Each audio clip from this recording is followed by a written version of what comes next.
Okay, I'm here with my third special guest. You guys probably recognize him if you're in mine or Mrs. Scoo's homeroom because he came on Dr. Seuss Day, Read Across America Day, to read you guys some books. So here's Mr. Mejia to read you Chapter 4, which is called The Substitute, from Ramona Cleary, Ramona the Pest. Beverly Cleary, Ramona the Pest. All right, Chapter 4. All right. Hey guys, I'm gonna read y'all Chapter 4. So let's get started. Alright, Chapter 4, The Substitute. I'll show you all the picture real quick. Alright.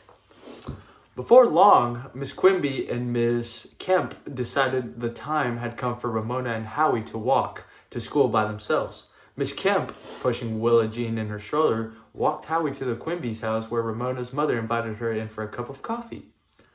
"You better put all your stuff away," Howie advised Ramona as his mother lifted his little sister out of the stroller. "Willa Jean crawls around and chews things." Grateful for this advice, Ramona closed the door of her room. "Now, Howie, you be sure to look both ways before you cross the street," cautioned his mother. "You too, Ramona," said Miss Quimby. "And be sure to walk on the sidewalk. Don't go running out in the streets. And cross between the white lines," said Miss Kemp. "And wait for the traffic boy near the school," said Miss Quimby. "And don't talk to strangers," said Miss Kemp. Ramona and Howie, weighed down by the responsibility of walking themselves to school, trudged off down the street. Howie was even gloomier than usual because he was the only boy in the morning from kindergarten who wore jeans with only one hip pocket. All the other boys had 2 hip pockets. "That's silly, Ramona," said Ramona, still inclined to be impatient with Howie. "If Howie did not like his jeans, why didn't he make a great big noisy fuss about them?" "No, it isn't," contradicted Howie. "Jeans with one hip pocket are babyish." At the cross street, Ramona and Howie stopped and looked both ways. They saw a car coming a block away, so they waited. They waited and waited. When the car finally passed, they saw another car coming a block away in the opposite direction. They waited some more. At last, the coast was clear, and they walked stiff-legged in their haste across the street. "Whew," said Howie, relieved that they were safely across. The next intersection was easier because Henry Huggins, in his red traffic sweater and yellow cap, was the traffic boy on duty. Ramona was not awed by Henry, even though he often got to hold up cement and lumber trucks, delivering material for the market that was being built across from the school. She had known Henry and his dog Ribsy as long as she could remember, and she admired Henry because not only was he a traffic boy, but he also delivered papers. Now Ramona looked at Henry, who was standing with his feet apart and his hands clasped behind his back. Ribsy was sitting beside him as he were watching traffic too. Just to see what Henry would do, Ramona stepped off the curb. "You get back on the curb, Ramona," Henry ordered above the noise of the construction on the corner. Ramona set one foot back on the curb. "All the way, Ramona," said Henry. Ramona stood with both heels on the curb, but her toes out over the gutter. Henry could not say she was not standing on the curb, so he merely glared. When several boys and girls were waiting to cross the street, Henry marched across with Ribsy prancing along beside him. "Beat it, Ribsy," said Henry between his teeth. Ribsy paid no attention. Directly in front of Ramona, Henry executed a sharp about face like a real soldier. Make sure y'all get the picture. Ramona marched behind Henry, stepping as close to his sneakers as she could. The other children laughed. On the opposite curb, Henry tried to execute another military about face, but instead he tripped over Ramona. "Doggone you, Ramona," he said angrily. "If you don't cut that out, I'm going to report you." "Nobody reports kindergartners," scoffed an older boy. "Well, I'm going to report Ramona if she doesn't cut it out," said Henry. Obviously, Henry felt it was his bad luck that he had to guard an intersection where Ramona crossed the street. Between crossing the street without a grown-up and getting so much attention from Henry, Ramona felt that her day was off to a good start. However, as she and Howie approached the kindergarten building, she saw at once that something was wrong. The door to the kindergarten was already open. No one was playing on the jungle gym. No one was running Around the playground, no one was even waiting in line by the door. Instead, the boys and girls were huddled in groups like frightened mice. They all looked worried, and once in a while, someone would appear to be acting brave, would run up to the open door, peer inside, come running back to one of the groups to report something. "What's the matter?" said Ramona. "Miss Benny isn't there," whispered Susan. "It's a different lady." "A substitute," said Eric R. "Miss Benny not there. Susan must be wrong. Miss Benny had to be there. Kindergarten would not be kindergarten without Miss Benny."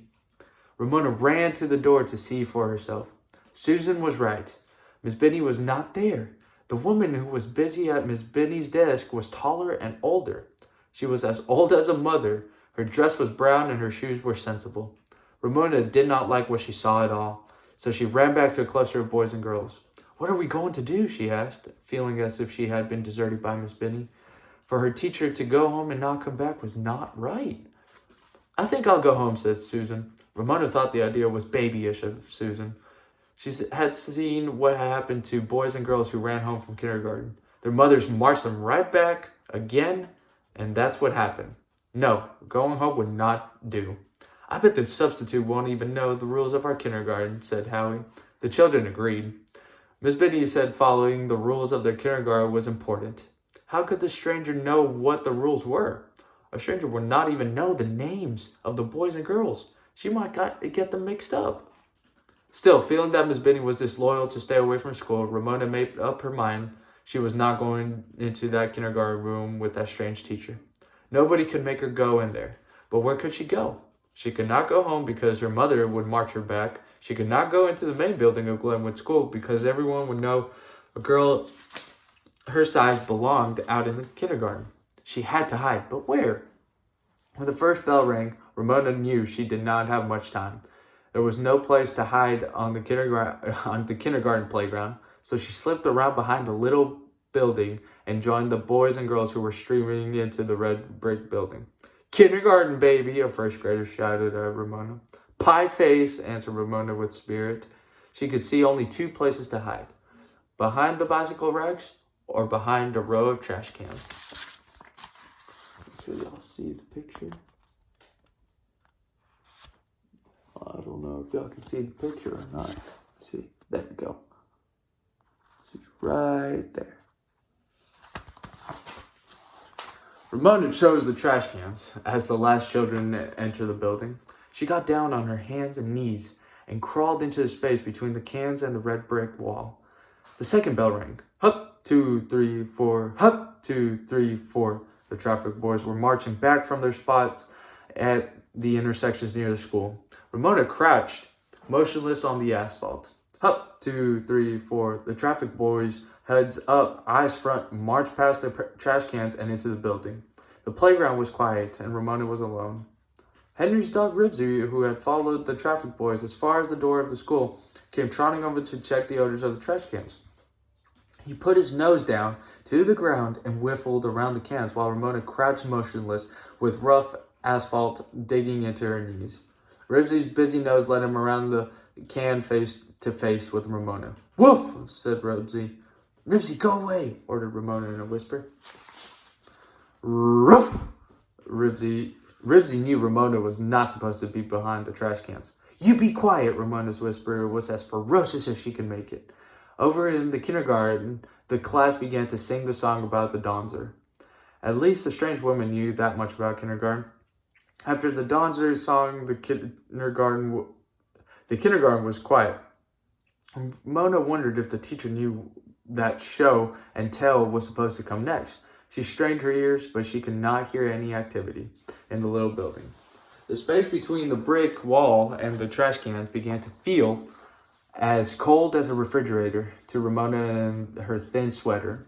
The asphalt dug into her knees, so she sat down with her feet straight out toward Ribsy's nose. The minutes dragged by. Except for Ribsy, Ramona was lonely. She leaned against the chill red bricks and felt sorry for herself. Poor little Ramona, all alone except for Ribsy, behind the trash cans. Miss Benny would be sorry if she knew what she had made Ramona do. She would be sorry if she knew how cold and lonesome Ramona was. Ramona felt so sorry for the poor shivering little children behind the trash cans that one tear and then another slid down her cheek. Little child behind the trash cans that one tear and then another slid down her cheeks. She sniffed pitifully. Ribsy opened one eye and looked at her before he closed it again. Not even Henry's dog cared what happened to her. After a while, Ramona heard the kindergarten running and laughing outside. How disloyal everyone was to have so much fun when Miss Benny had deserted her class. Ramona wondered if the kindergarten missed her and if anyone else would chase Davy and try to kiss him. Then Ramona must have dozed off, because the next thing she knew, recess time had come and the playground was swarming with shouting, yelling, ball-throwing older boys and girls. Ribsy was gone. Stiff with cold, Ramona hunched down as low as she could. A ball bounced with a bang against the trash can. Ramona shut her eyes and hoped that if she could not see anyone, no one could see her. Footsteps came running toward the ball. "Hey!" exclaimed the boy's voice. "There's a little kid hiding back here." Ramona's eyes flew open. "Go away!" she said fiercely to the strange boy, who was peering over the cans at her. "What are you hiding back there for?" asked the boy. "Go away!" ordered Ramona. "Hey, Huggins!" yelled the boy. "There's a little kid back here who lives over near you." In a moment, Henry was peering over the trash cans at Ramona. "What are you doing there?" he demanded. "You're supposed to be in kindergarten." "You mind your own business," said Ramona. Naturally, when the two boys peered behind the trash cans, practically the whole school had to join them to see what was so interesting. "What's she doing?" people asked. "How come she's hiding? Does her teacher know she's there?" In the midst of all the excitement, Ramona felt a new discomfort. "Find her sister," someone said. "Get Beatrice. She'll know what to do." No one had to find Beezus. She was already there. "Ramona Geraldine Quimby," she said. "You come out there this minute." "I won't," said Ramona, even though she knew she could not stay there much longer. "Ramona, you just wait until Mother hears about this," stormed Beezus. "You're really going to catch it." Ramona knew that Beezus was right, but catching it from Mother was not what was worrying her at the moment. "Here comes the yard teacher," someone said. Ramona had to admit defeat. She got to her hands and knees, and then to her feet, and faced the crowd across the trash can lids as the yard teacher came to investigate the commotion. "Don't you belong in kindergarten?" the yard teacher asked. "I'm not going to kindergarten," said Ramona stubbornly, and cast an anguished glance at Beezus. "She's supposed to be in kindergarten," said Beezus, "but she needs to go to the bathroom." The older boys and girls thought this remark was funny, which made Ramona so angry she wanted to cry. There was nothing funny about it at all, and if she didn't hurry... The yard teacher turned to Beezus. "Take her to the bathroom, and then to the principal's office. She'll find out what the trouble is." The first words were a relief to Ramona, but the second a shock. No one in the morning kindergarten had ever been sent to Miss Mullen's office in the big building, except to deliver a note from Miss Biddy. And then the children went in pairs, because the errand was such a scary one. "What will the principal do to me?" Ramona asked, as Beezus led her away to the girls' bathroom in the building. "I don't know," said Beezus. "Talk to you, I guess, or call Mother." "Ramona, why did you have to go and do a dumb thing like hiding behind the trash cans?" "Because," Ramona was cross, since Beezus was so cross.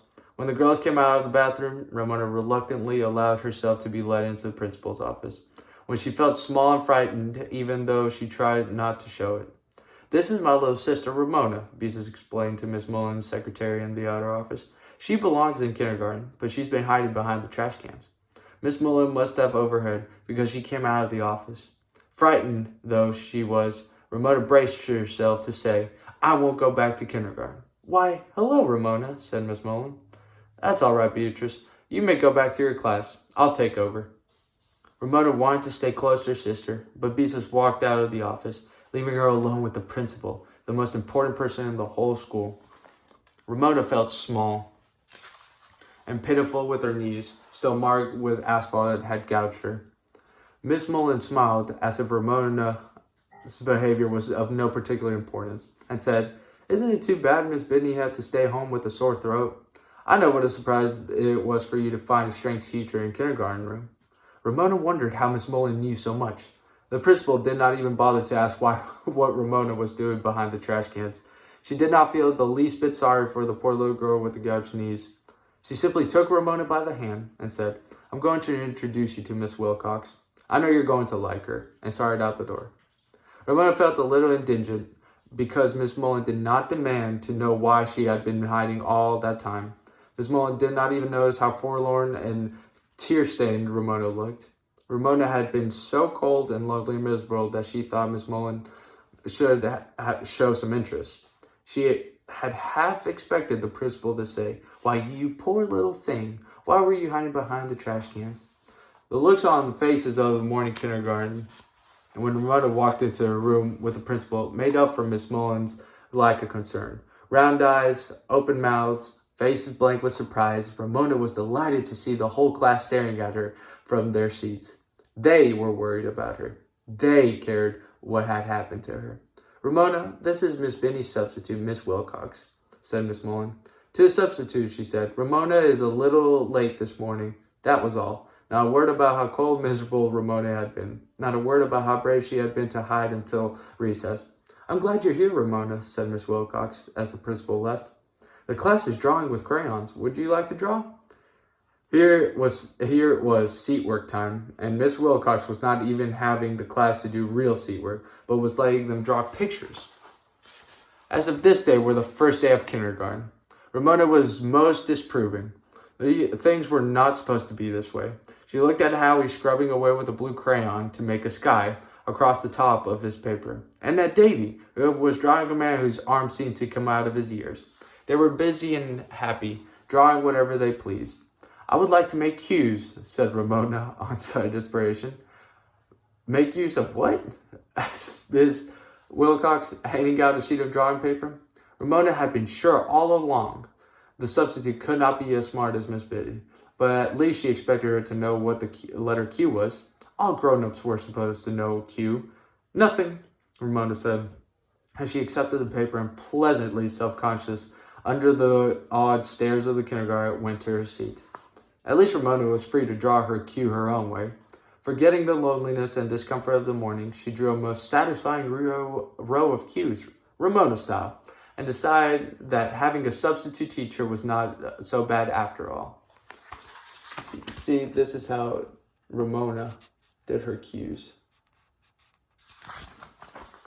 Miss Wilcox wandered up and down the aisle looking at pictures. "Why, Ramona," she said, pausing by Ramona's desk, "what charming little cats you've drawn. Do you have kittens at home?" Ramona felt sorry for poor Miss Wilcox, a grown-up lady teacher who did not know Q. "No," she answered, "our cat is a boy cat." That's it.